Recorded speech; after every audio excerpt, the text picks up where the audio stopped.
बाप से कंधे से कंधा मिलाओगे तो ठोकर खा के गिर जाओगे, क्योंकि बाप बाप होता है और बेटा बेटा होता है। तुम हमारे बेटे हो और रहोगे। बहराइच जिला बहराइच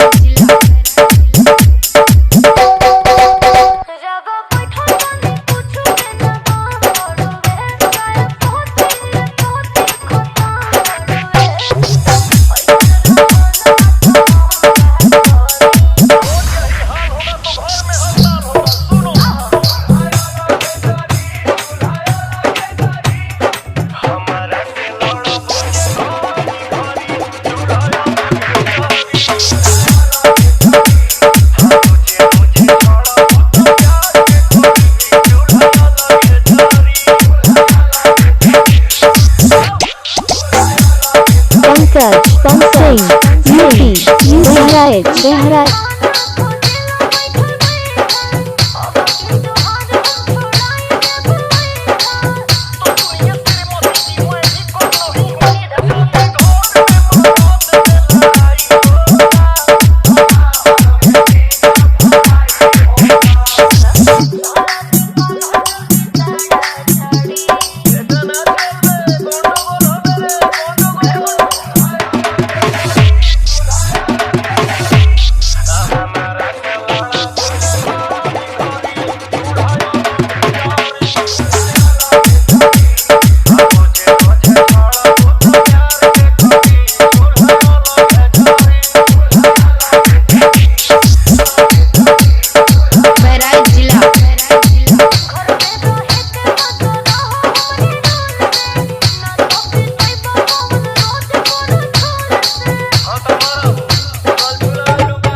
पंकज सिंह यूपी बहराइच